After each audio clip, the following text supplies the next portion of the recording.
நீங்கள் பார்த்துக் கொண்டிருப்பது உங்கள் விஜய்.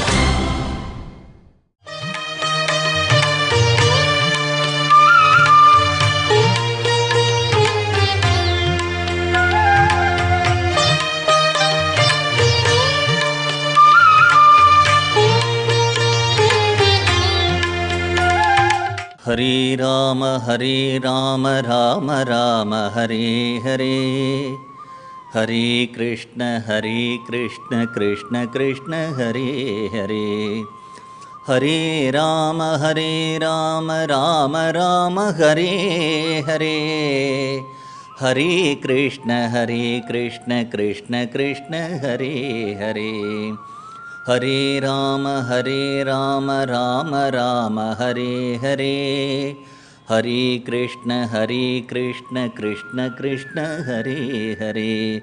லக்ஷ்மீநாத சமாரம்பாம் நாதயாமுன மத்யமாம் அஸ்மத்தாச்சாரிய பர்யந்தாம் வந்தே குரு பரம்பராம். நம ஸ்ரீரங்கநாதாய காவேரி மத்யசாயினே அர்ச்சாவதார சிரேஷ்டாய சர்வமங்களதாயினே. ரொம்ப ஒரு பெரியவரை நாம் பார்க்க போகணும்னு ஆசைப்பட்டா அவர்கிட்ட போய் நமக்கு ஒரு காரியம் ஆகணும், ஏதோ ஒன்று கேட்கணும், நமக்கு நன்னா தெரியும் அவரை ரொம்ப வேண்டியப்பட்டவர் தான். இருந்தாலும் கூட அவரை யாரையாவது ஒருத்தரை முன்னிட்டுண்டு அவர்கிட்ட போய் பேசலாமா அப்படின்னு நம்ம ஆலோசனை பண்ணுவோம். அவருக்கு யாரை தெரியும், யார் மூலமாக போனால் சுலபமாக அவர்கிட்ட பேசலாம் அப்படிங்கிறத யோசித்து அப்படி தெரிந்த ஒருத்தரை பிடிச்சி அவர்கிட்ட போய் நம்முடைய கஷ்டத்தை சொல்லி, நான் அவர்கிட்ட அதை சொல்லணும்னு ஆசைப்படுறேன், நீங்களும் கொஞ்சம் கூட வந்தால் தேவலாம். அவரும் வருவார். அவர் வந்த உடனே நாம் அவர் பின்னாடி நிற்போம். அவர் போய் பேசுவார். பேசின உடனே நம்ம கூப்பிட்டு என்ன விஷயம்னு கேட்பார். நம்ம சொல்லுவோம், இது உலக இயற்கை தானே. அது மாதிரியா தேவர்களுக்கு எப்பொழுதாவது கஷ்டம் வந்ததுனாலும் சரி, பூமி பிராட்டிக்கு எப்பொழுதாவது கஷ்டம் வந்தாலும் சரி, அவர்கள் எல்லாம் நேரு பெருமாளை போய் பார்த்து சொல்கிறதில்லை. பெருமாளை போய் பார்த்து சொல்லணும் அப்படின்னுட்டாலும் கூட பெருமாள் பரவாசுதேவனா ஸ்ரீவைகுண்டத்தில் இருக்கானே, அங்கே கூட அவர்கள் போகிறதில்லை. அவர்கள் ஷீராப்தியில் இருக்கக்கூடிய பெருமாளை தான் பார்க்கணும்னு ஆசைப்படுறா, பார்க்கடலில் இருக்கக்கூடிய பகவான். அவர்கள் அப்படி பெருமாள்கிட்ட போய் பேசுறதுக்கு முன்னாடி என்ன பண்ணுறா அப்படின்னா பிரம்மா கிட்ட போகிறா. ஏன் பிரம்மா கிட்ட போகிறா அப்படின்னா, பிரம்மா தானே சிருஷ்டி பண்ணுறார், பிரம்மா தானே உலகத்தெல்லாம் சிருஷ்டி பண்ணுறார். அந்த பிரம்மா சொன்னால் பெருமாள் கேட்பாரோ, அதனால் நாம் நேரு போக வேண்டாம், அதனால் பிரம்மா கிட்ட போய் பிரம்மாவை முன்னிட்டு நம்ம பெருமாள் கிட்ட போவோம் அப்படிங்கிறதா பார்க்குறோம். நம்ம எல்லா புராணங்கள்லையும் அப்படி இருக்குது. பாகவதத்தில் எடுத்து பார்த்தா பூமியினுடைய பாரம் தினமும் அதிக ஆயிண்டே இருக்கு. பூமி தேவிக்கு கவலை வந்துடுத்தோ, பூமி பிராட்டிக்கு பூமியினுடைய பாரம் நாளுக்கு நாள் அதிகமாயிண்டே இருக்கே, என்ன பண்ணுறது? பூமியினுடைய பாரம் எதனால் அதிகமாகிறது? மழை வளர்றதுனாலையா, இல்லை செடி கொடிகள்லாம் அதிகமாயிட்டதுனாலையா, மனிதர்கள் நிறையா பேர் பாப்புலேஷன் இன்க்ரீஸ் ஆகிட்டதுனாலையா, எதனாலே பூமியினுடைய பாரம் அதிகமாகிறது அப்படின்னுட்டா, பூமிக்கு இதெல்லாம் பாரம் இல்லையா, பூமியில் தர்மம் குறைந்து போயிடுத்து அப்படின்னுட்டாக்கு பூமிக்கு பாரம் அதிகமாக இருக்கான். இது ஒரு பாவம் தான். நமக்கு யாராவது ரொம்ப பிடிச்சிருந்தா அவளுக்கு என்ன வந்தாலும் நம்ம உதவி பண்ணுறதுக்கு அதை நம்ம ஒரு கஷ்டமாகவே நினைக்கல, ஒரு விதத்தில் அது ரொம்ப பாக்கியம்னு கூட நினைக்கிறோம். பிடிக்காதவர்களுக்கு ஏதாவது பண்ணணும் அப்படின்னுட்டா அது நமக்கு ரொம்ப சுமையாக தெரியறது. ஒரே விஷயந்தான், பூமியிலே தர்மம் குறையும் பொழுது பூமி தேவிக்கு இதை சுமக்கிறது ரொம்ப கஷ்டமாக இருக்கு. தன்னுடைய கோபத்தை கூட வெளிப்படுத்துகிறா. ஆஃபீஸில் ஒரு பாஸ் ரொம்ப கோபமாக இருக்கார் அப்படின்னுட்டா ஃபைலெல்லாம் விட்டு எறிகிறார். வீட்டில் கணவன் கோபமாக இருந்தால் சாதம் போட்டால் தட்டை தூக்கி எறியறான். ஒரு குழந்தை அதை ஏதாவது கேட்டு அம்மா வாங்கி தரலைன்னா வீட்டில் இருக்கிற சாமானெல்லாம் போட்டு உடைக்கிறது. அவர்கள் தன்னுடைய அதிருப்தியை ஏதோ ஒரு விதத்தில் தெரிவிச்சுக்கிறா இல்லையா? அது மாதிரி பூமி பார்க்கிறா. பூமியில் தர்மம் குறைஞ்சு போயிடுத்து அப்படிங்கிறதுக்கே என்ன அடையாளம் அப்படின்னா, பூமி இயற்கை அதை வெளிப்படுத்துறது. பூமிக்கே ஒரு ஸ்வபாவம் உண்டு. க்ஷமயா பிருத்திவி சமாஹா பூமிக்கு பொறுமை தான் அதனுடைய ஸ்வபாவம், தன்மை. பூமியில் எவ்வளவோ கடப்பாரை வச்சு நோண்டுறோம், பூமி பொறுமையாக இருக்கா.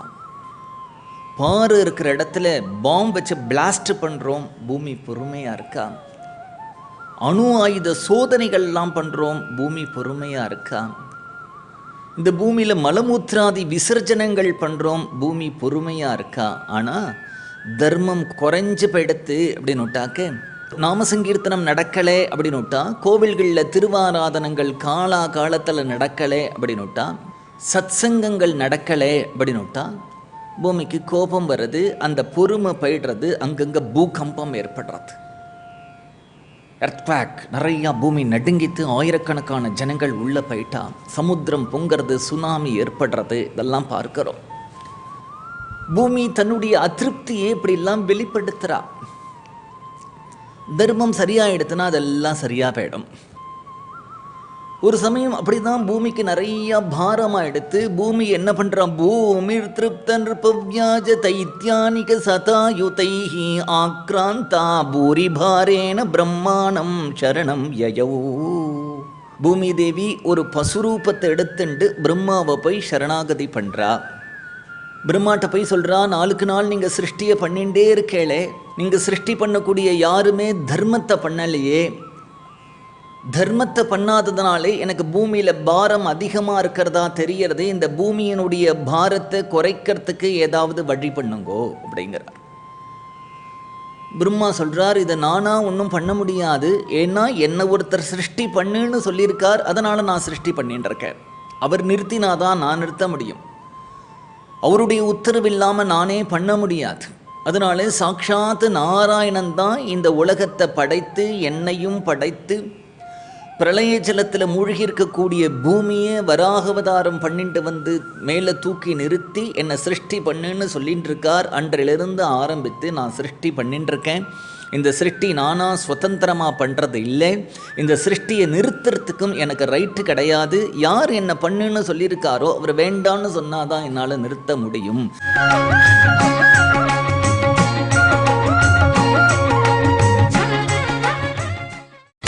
நீங்கள் பார்த்துக் கொண்டிருப்பது உங்கள் விஜய். யார் என்ன பண்ணுன்னு சொல்லியிருக்காரோ அவர் வேண்டான்னு சொன்னாதான் என்னால் நிறுத்த முடியும். அதனால அவர் என்ன சொன்னார், பிரம்மா 33 கோடி தேவர்கள் எல்லாரையும் கூப்பிட்டுண்டு உடனே ஷீராப்தியில் பார்க்கடலில் இருக்கக்கூடிய பகவான்கிட்ட போகிறார். பார்க்கடலில் இருக்கக்கூடிய பகவான்கிட்ட போன உடனே அவர்கள் எல்லாம் பகவான்கிட்ட முறையிடுறா.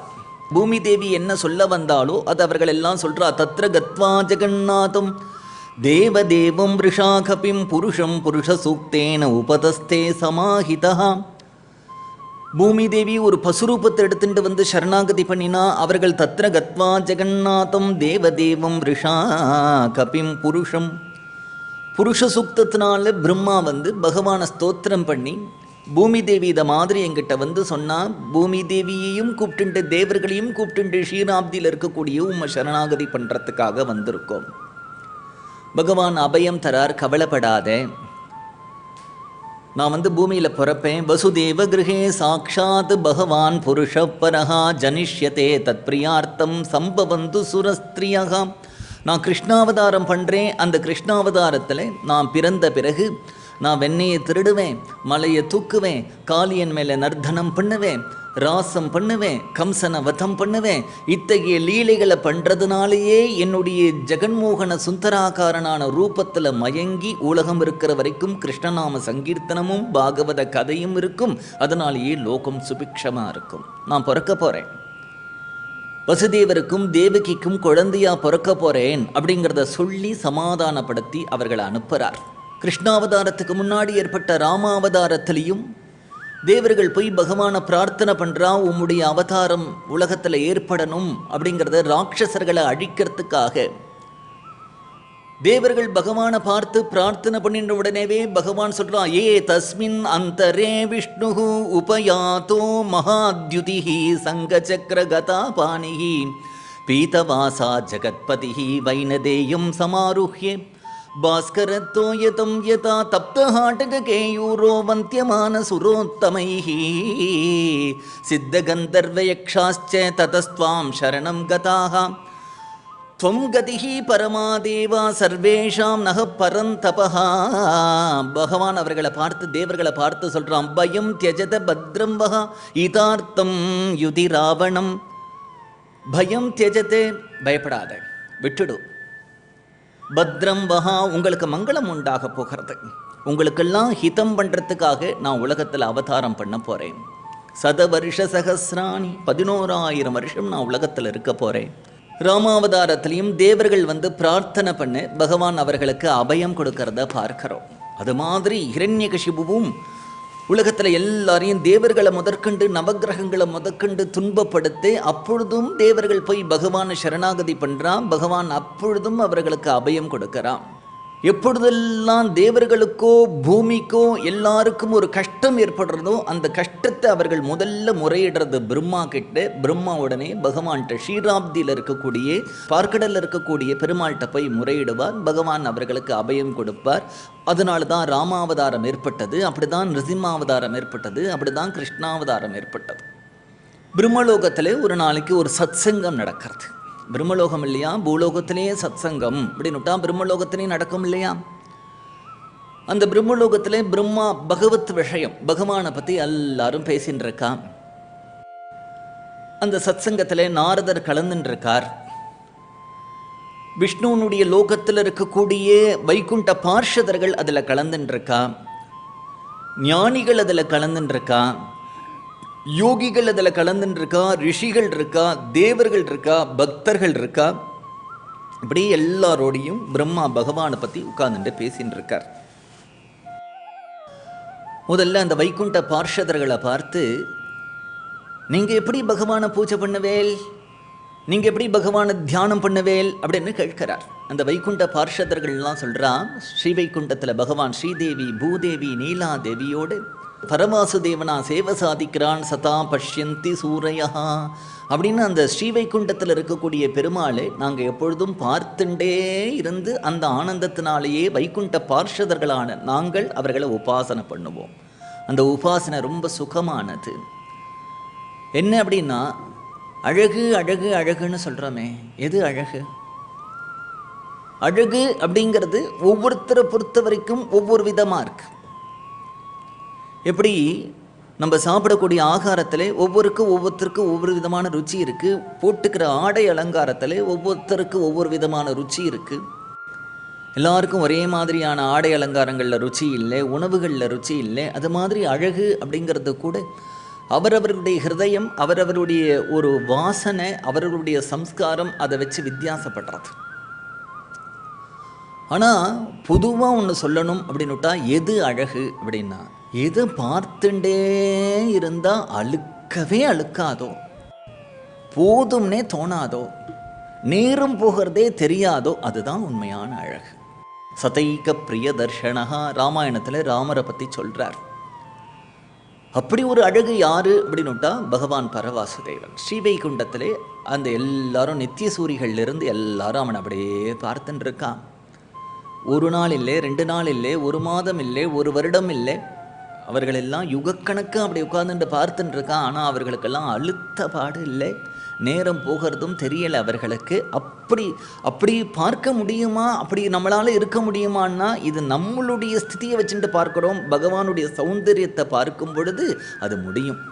அது இன்னும் என்னன்னு நமக்கு தெரியலை, யூகிக்க கூட முடியாதது. அதனாலே அந்த வைகுண்டத்தில் இருக்கக்கூடிய பார்ஷதர்கள்லாம் சொல்கிறா, அந்த பகவானை பார்த்துட்டே இருப்போம், அதுவே அவ்வளவு சுகம், அதுதான் எங்களுடைய உபாசனை. அந்த ஞானிகள் எல்லாம் சொல்கிறான், உலகத்தில் நாங்கள் எதெல்லாம் பார்க்குறோமோ அதெல்லாம் வாசுதேவனா நினைக்கிறோம். வேறு வேறையாக தெரிஞ்சாதானே நமக்கு அந்த வஸ்து மேலே துவேஷம் வருது, பயம் வருது, கோபம் வருது, ஆசை வருது, பொறாமை வருது. 2வது வஸ்துவே இல்லை அப்படின்னுட்டா, நம்ம காட்டிலும் வேறு ஒரு பொருள் இல்லைன்னா அந்த பொருள் மேலே நமக்கு எப்படி ஆசை வரப்போகிறது? அந்த பொருளை பார்த்து எப்படி பயம் வரப்போகிறது? அந்த பொருளை பார்த்து நமக்கு எப்படி துக்கம் வரப்போகிறது? அந்த பொருளை பார்த்து நம்ம கம்பேர் பண்ணினா தானே பொறாமை வரப்போகிறது. அதனால் பயமே இல்லை, துக்கமே இல்லை, ஆசையே இல்லை, பொறாமையே இல்லை, விருப்பு இல்லை அப்படின்னுட்டா இத்தனையும் இல்லைன்னா சுகம் தானே.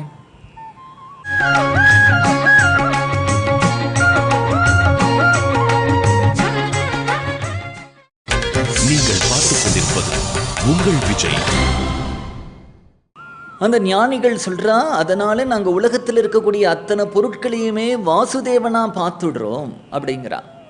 புத்திரேதி தன்மயதையா தரபோபினேது தம் சர்வபூத ஹிருதயம் முனிமானதோஸ்மி அப்படின்னு பாகவதத்தில் சொன்னார் இல்லையா. சுகபிரம்மம் கிளம்பி போகும் பொழுது வியாசர் புத்ரா புத்ரான்னு கூப்பிடுறார். மரம் செடி கொடிகள்லாம் ஏன் ஏன் ஏன்னு கேட்கிறா. ஞானி எல்லாத்துலேயும் தானா பார்க்கறதுனால, வாசுதேவனா பார்க்கறதுனால, உலகம் முழுவதையும் வாசுதேவனா பார்த்துட்டு ஒருத்தன் தன்னை வாசுதேவனா பார்க்கலை அப்படின்னுட்டா அவனுக்கு ஞானம் சித்திக்காது. தன்னை வாசுதேவனா பார்த்துட்டானால் உலகம் முழுக்க தானா வாசுதேவ மயமாயிடுறது இல்லையா. அப்படிதான் சுகபிரம்மம் இருந்தார். பிரம்மா ரிஷிகளை பார்த்து கேட்கிறார், நீங்கள் எப்படி உபாசனை பண்ணுறீள்? ரிஷிகள்லாம் சொல்கிறா, நாங்கள்லாம் சூரிய மண்டலம் இருக்கு இல்லையா, அந்த சூரிய மண்டலத்துக்கு நடுவில் இருக்கக்கூடிய நாராயணனை தியானம் பண்ணுறோம். சூரிய நாராயணன் அப்படியே சூரிய மண்டலத்தை ஹிருதயத்தில் தியானம் பண்ணி சவித்ரு மண்டலே அப்படின்னு அந்த நடுவில் செங்கச்சக்கர கதாதாரணா சதுர்புஜனா நீலமேக ஷியாமலனா வனமாலா தரணா இருக்கக்கூடிய அந்த திவ்யமங்கல விக்கிரமான நாராயணனே சூரிய மண்டலத்துக்கு நடுவில் இருக்கிறதா நாங்கள் தியானம் பண்ணுறோம். இதுதான் எங்களுடைய ஒரு உபாசன மார்க்கம் அப்படின்னு ரிஷிகள் சொல்கிறார். பிரம்மா தேவர்களை பார்த்து கேட்கிறார், நீங்கள்லாம் எப்படி உபாசனை பண்ணுறேன்? நாங்கள்லாம் பார்க்கடலில் பரந்தாமன் பள்ளி கொண்டிருக்கான் இல்லையா, அந்த ஒரு சுரூபம் தான் எங்களுக்கு ரொம்ப இஷ்டமானது. எப்பொழுதெல்லாம் எங்களுக்கு பெருமாளை பார்க்கணும்னு தோன்றதோ அப்பொழுதெல்லாம் நாங்கள் பார்க்கடலுக்கு போயிடுவோம், ஷீராப்தியில் இருக்கக்கூடிய பெருமாளை சேவிச்சுட்டே இருப்போம் அப்படின்னு சொல்கிறா. பக்தர்கள்லாம் இருக்கா இல்லையா, அவர்களை கூப்பிட்டு பிரம்மா கேட்கிறார், நீங்கள்லாம் எப்படி உபாசனை பண்ணுவேன்? பராசரர் போன்ற மகர்ஷிகள்லாம் விஷ்ணு புராணம் எழுதி வச்சிருக்கார், வால்மீகி ராமாயணம் எழுதியிருக்கார், வியாசர் எழுதியிருக்கார். அதெல்லாம் நாங்கள் உட்காந்துட்டு தனியாக பாராயணம் பண்ணி அந்த பாராயணத்துக்கு அங்கங்கங்கங்க பகவானுடைய ரூபங்களுடைய வர்ணனைகள் வரதே. பாகவதம் பாராயணம் பண்ணிகிட்டே இருக்கும் பொழுதே தம் அத்புதம் பாலகம் அம்புஜேக்ஷணம் சதுர்புஜம் சங்ககதார் யுத்தாயுதம் அப்படின்னு வந்ததுன்னா அப்படியே கிருஷ்ணர் ஹிருதயத்தில் தியானம் பண்ணுவோம். அப்படி இல்லைன்னா நாங்கள்லாம் எங்களுக்கு தெரிந்த ஸ்தோத்திரங்கள்லாம் வேத மந்திரங்களையோ நாம சங்கீர்த்தனத்தையோ இதெல்லாம் மனசில் பாடி பாடி பாடி அந்த கீர்த்தனையில் சொல்லியிருக்கக்கூடிய ரூபத்தை ஹிருதயத்தில் தியானம் பண்ணுவோம். பகவான் அப்படியே பார்த்து பார்த்து பார்த்து பார்த்து பார்த்து ஹிருதயத்தில் பாராயணத்தினாலேயும் கீர்த்தனத்தினாலேயுமே ஹிருதயத்தில் பகவானை தியானம் பண்ணுவோம். பிரம்மா பார்த்தார், சரி ரிஷிகள்லாம் சூரிய மண்டலத்தில் இருக்கிற நாராயணனை தியானம் பண்ணுறா, விஷ்ணு பார்ஷதர்கள் எல்லாம் வைகுண்ட பார்ஷதர்கள்லாம் வைகுண்டத்தில் இருக்கக்கூடிய பெருமாளை சேவிக்கிறா, தேவர்கள் எல்லாம் பார்க்கடலில் இருக்கக்கூடிய பெருமாளை சேவிக்கிறான், ஞானியோ பிரபஞ்சம் முழுக்க அந்த வாசுதேவன் இருக்கிறதா நினைக்கிறான், பக்தர்களோ அவனுடைய கதையை படித்து படித்து ஆனந்தப்படுறா. இது எதுவுமே முடியாதவர்களுக்கு என்ன கதி? அவருக்கு ராமாயணம் படிக்க தெரியாது, பாகவதம் படிக்க வராது, பெரிய புராணங்களோ ஒன்றும் படிக்க தெரியாது, படித்தா மட்டும் வருமா, அதில் இருக்கக்கூடிய விஷயங்களை புரிஞ்சுட்டு ஹிருதயத்தில் தியானம் பண்ணுற சாமர்த்தியம் வேணும். பிரம்மாவுக்கு கவலை, இப்படியும் எதுவுமே முடியாத ஜனங்கள் இருக்காளே, அவர்களுக்கெல்லாம் என்ன கதி? அந்த ரிஷிகளை பார்த்து கேட்கிறார், முனிவர்களை பார்த்து கேட்கிறார், ஞானிகளை பார்த்து கேட்கிறார், பக்தர்களை பார்த்து கேட்கிறார். அவர்களுக்கெல்லாம் ஒன்றும் பதில் தெரியல. ஆமாம், நீங்கள் சொல்கிறது சரிதான், நான் இப்படி தியானம் பண்ணுவேன், இது எல்லாராலையும் முடியும்னு சொல்ல முடியாதே, எல்லாராலையும் முடியும்னு சொல்ல முடியாது. ரிஷிகள் மாதிரி நம்மளால சூரிய மண்டலத்தில் இருக்கக்கூடிய பெருமாளை சேவிக்க முடியுமா? தேவர்கள் மாதிரி ஷீராப்தியில் போய் சேவிக்க முடியுமா? விஷ்ணு பார்ஷதர்கள் மாதிரி வைகுண்டத்துக்கு போக முடியுமா? ஞானி மாதிரி சர்வம் வாசுதேவமயம் நினைக்க முடியுமா?